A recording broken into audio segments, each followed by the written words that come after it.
Para falar sobre o assédio moral, eu não posso deixar de tecer alguns comentários que me entristecem. Na verdade, eu gostaria de não precisar falar de assédio moral, especialmente nas relações de trabalho.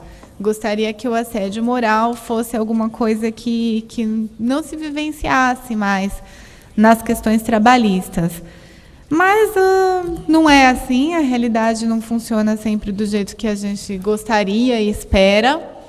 Ao contrário, o assédio moral é uma situação recorrente que tem apenas crescido e aumentado em termos percentuais em todo o dia a dia de relação de trabalho, especialmente nas relações de emprego. O assédio moral já é tema recorrente da vida de todo mundo que atua na Justiça do Trabalho. Ele acaba acontecendo quando existe aquela situação de pressão em cadeia, perseguição contra determinado trabalhador, ridicularização, humilhação. Às vezes ocorre até mesmo no silêncio daquele que está trabalhando em conjunto com seu colega, seu subordinado. O simples silêncio, às vezes, a simples omissão no tratamento, a simples negligência em relação ao local de trabalho, às condições de trabalho, pode também ocasionar o assédio moral. Então, o assédio moral, considerando que ele tem diversos aspectos da sua ocorrência, é um tema bastante presente nas relações de trabalho.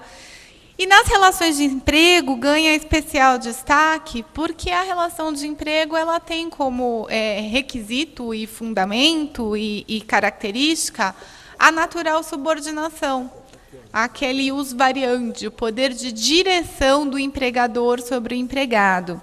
Então, por força dessa subordinação que é inerente à relação de emprego, é bastante comum a ocorrência desse tipo de conduta.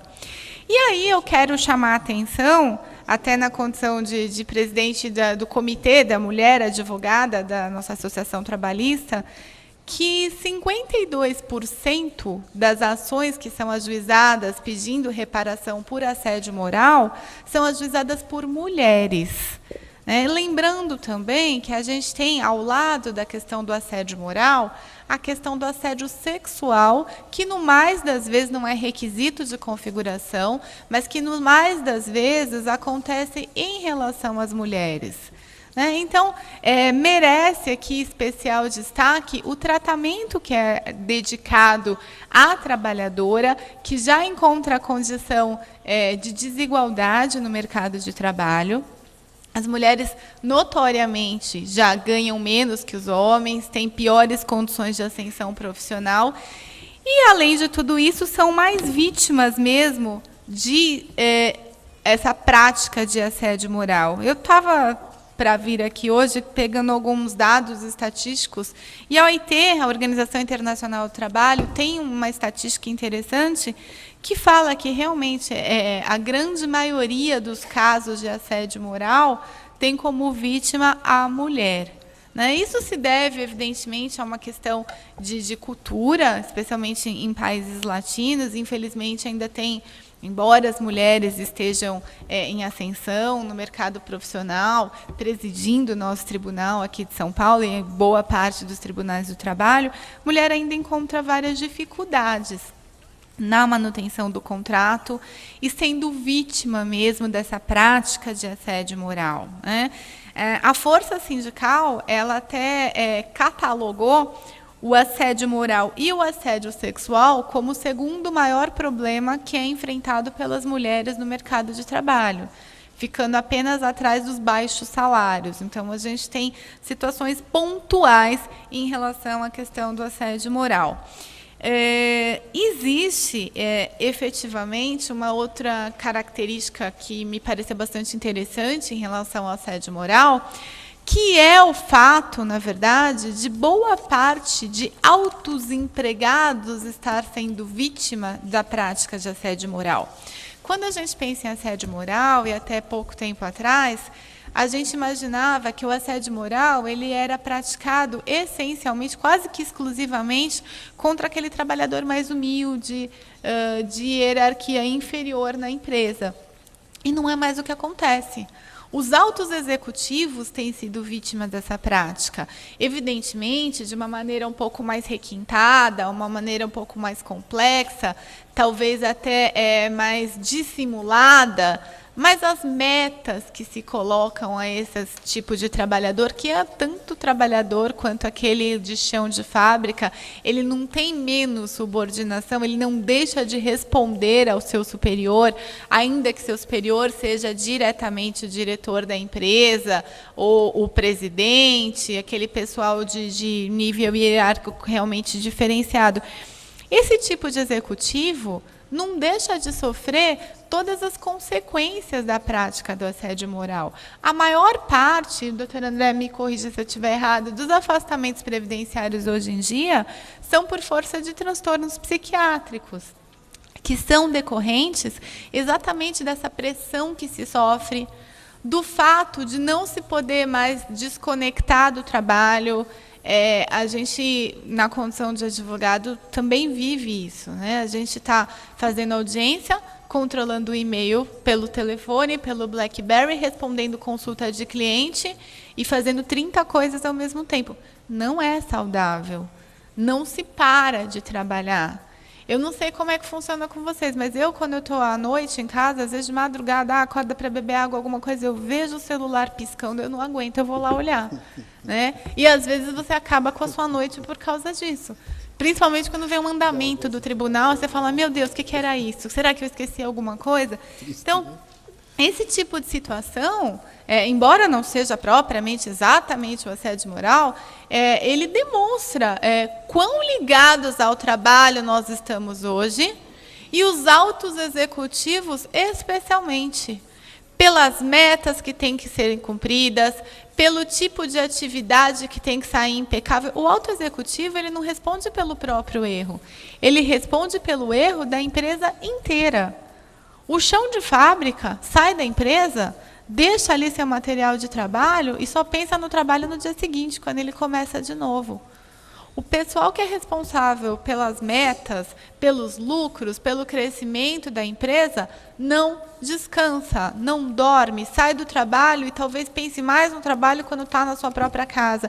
Isso interfere nas relações familiares, isso interfere na sociedade em geral, isso causa transtorno psíquico, as síndromes de pânico, depressões e todos os tipos de enfermidade. Nunca se vendeu tanto remédio controlado, remédio para tratamento psiquiátrico, né? É bom para o mercado farmacêutico, mas talvez reflita aí que a gente não está tendo uma vida saudável no ambiente de trabalho.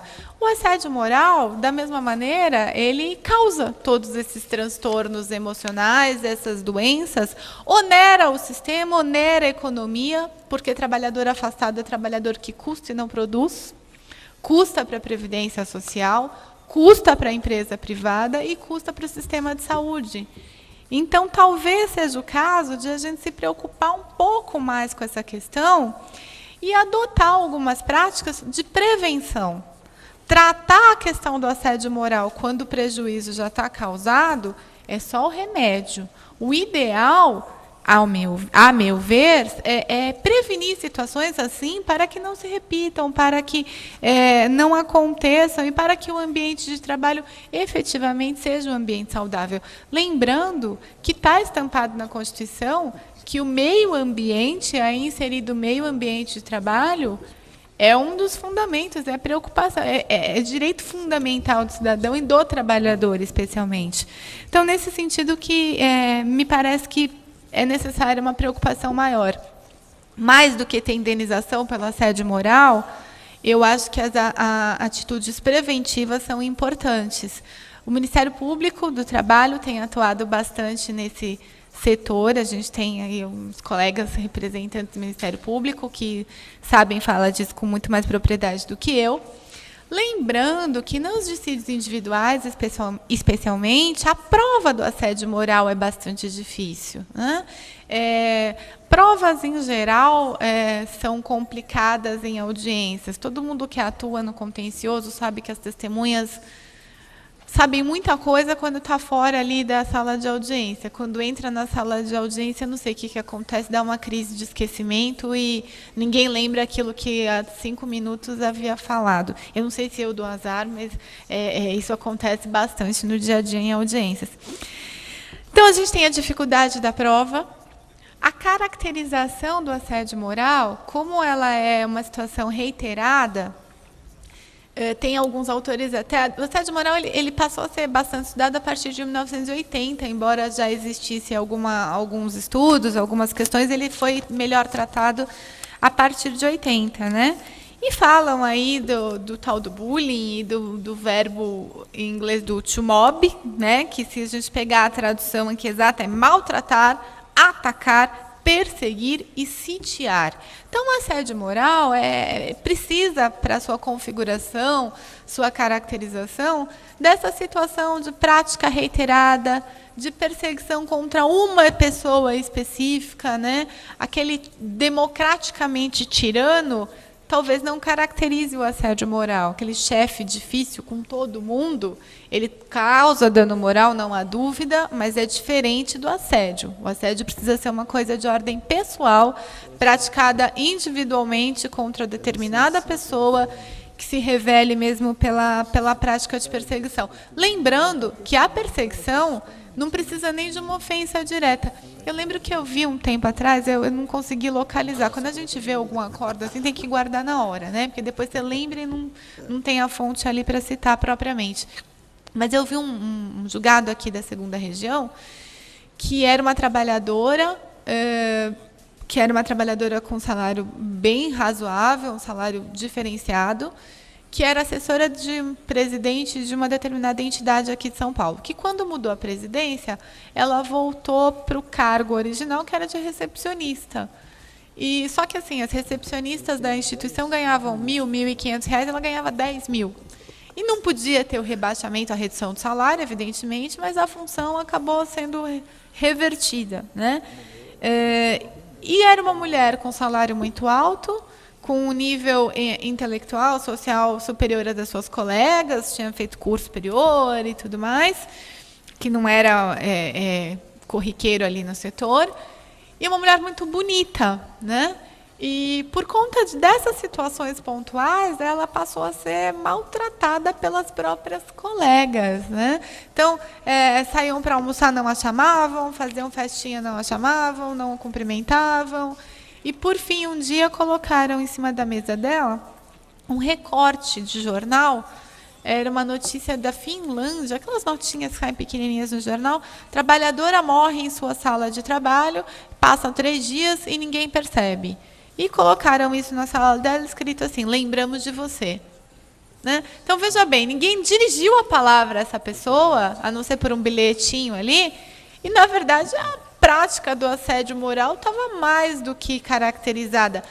Ressaltando que, nesse caso específico, o assédio moral era praticado pelas colegas, de nível igual do ponto de vista hierárquico e padrão salarial inferior. Então, aquela história de que é sempre pelo superior hierárquico não é regra. Normalmente, pela natureza do instituto, ele vem de cima para baixo. Né? É a história de o chefe contra o subordinado. Mas isso nem sempre funciona dessa maneira. Eu queria, assim, evidentemente que tem o assunto é interessante, é extenso e o nosso tempo não ao contrário, é curto, né? Então não dá para falar muita coisa. Eu gostaria só de lembrar que a gente no dia a dia tem mania de brincar com os colegas de trabalho, isso é prática comum, mas é uma prática comum e perigosa, né? Porque as brincadeiras, às vezes, elas são feitas com a melhor das intenções, mas quem recebe não recebe dessa mesma maneira. Às vezes se ofende por alguma coisa que a gente acha engraçado. Isso me parece a parte bastante sensível, porque às vezes a gente pensa que está sendo amigo e, na verdade, está causando um grande transtorno. E aí, nesse sentido, eu localizei um julgado da 2ª Região, da 6ª Turma, o relator é o desembargador Rafael Pugliese, conhecido de todos nós. É uma situação de uma apresentadora de TV contra a emissora e no ar era comum falarem que ela estava grávida porque ela tinha engordado, né? Então, quando você vai ter bebê, vai nascer tanto, tal. E ela, quando saiu de lá, usou uma reclamação trabalhista pedindo indenização pelo assédio, juntando cópia de todos os programas em que isso aconteceu. E, evidentemente, num programa de televisão, ela não ia ali falar, não, eu não gosto que você fale sobre isso. Não seria razoável. Então, no programa, ela deu risada, achou interessante, achou engraçado e tal. Mas, efetivamente, as mulheres entendem isso. Se você não estiver grávida, falar que você está grávida não é uma coisa bacana. Ainda mais porque uma situação pontual de a trabalhadora ter engordado. E aí o Dr. Rafael ele falou uma frase muito interessante que eu vou pedir até licença para citar. Ele fala o seguinte, que para se fazer brincadeiras é preciso estar muito bem acreditado, ele grifou acreditado, pela pessoa com quem se tenta brincar. Então, sempre que a gente orienta os clientes, as empresas, e é importante fazer esse tipo de prevenção, falar que as brincadeiras devem ser evitadas ao máximo, e na melhor das hipóteses, fazer só com aquele melhor amigo mesmo, né? Eu acho que o ambiente de trabalho ele tem que ser saudável, mas as brincadeiras devem ser evitadas, porque nem sempre elas são recebidas da maneira com que o autor da brincadeira pretende. Eu quero lembrar também que as empresas possuem o direito de regresso contra o assediador, né? É muito comum em algumas empresas ter aquela determinada pessoa que vem 50 reclamações trabalhistas acusando fulano de praticar assédio moral. Quem paga a conta no final é a empresa, por conta da responsabilidade pelos atos do empregado, responsabilidade objetiva, o Código Civil, desde lá do Código de 16 já falava isso, o que não significa que a empresa não possa se valer de eventual ação regressiva. Eu nunca vi, nem na minha vida de advogado e nem em julgados, mas eu acho que não há nenhum impedimento para tanto.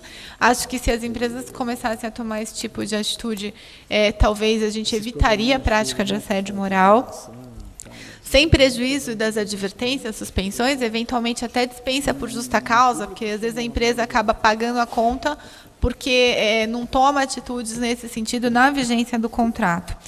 E lembrar, especialmente, para finalizar, que hoje a gente vive, o professor Renato Rua, que esteve aqui ontem, certamente trazendo lições preciosas para esse evento, ele menciona que a gente vive aí a época da constitucionalização do direito civil.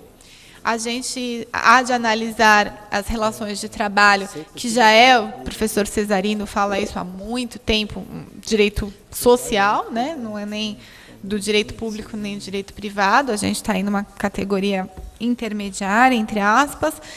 E lembrar que, por força disso, o direito do trabalho há de ser interpretado conforme a Constituição. Eu acho que a gente, atualmente, encontra mais julgados dos tribunais trabalhistas, especialmente do TST, tratando dos princípios de ordem constitucional. O princípio da dignidade da pessoa humana talvez seja o princípio mais fundamental entre todos aqueles que são fundamentais, ou pelo menos mais recorrente nas relações de trabalho. Lembrar que a gente vive a era da irradiação dos direitos fundamentais. Então, aquilo que é direito fundamental estabelecido na Carta Constitucional produz seus efeitos por todo o ordenamento, todo o sistema jurídico. Então, na apreciação de qualquer questão pontual, há que ser avaliado, sim, a questão constitucional, especialmente no que se refere à irradiação dos direitos fundamentais, porque só assim a gente vai trazer progressos para o nosso ambiente social e especialmente para o ambiente do trabalho, lembrando que é indispensável, fundamental, que o ambiente de trabalho seja saudável, seja um lugar onde o trabalhador se sinta à vontade, especialmente feliz, porque a gente passa certamente a maior parte das nossas vidas, do nosso dia, do nosso tempo, dedicado às atividades de trabalho. Então, eu não vou falar mais, porque os discursos têm que ser curtos, né? E por uma questão de tempo e para que também não fique chato e a gente possa aproveitar Então, gostaria mais uma vez de agradecer, dizer que eu me sinto honrada e, mais honrada do que qualquer coisa, me sinto muito feliz de participar dessa casa, a Ordem dos Advogados. A associação, representada pelo Dr. Peron, faz um trabalho incrível, fundamental. Eu me sinto privilegiada por pertencer a essa entidade. Muito bem.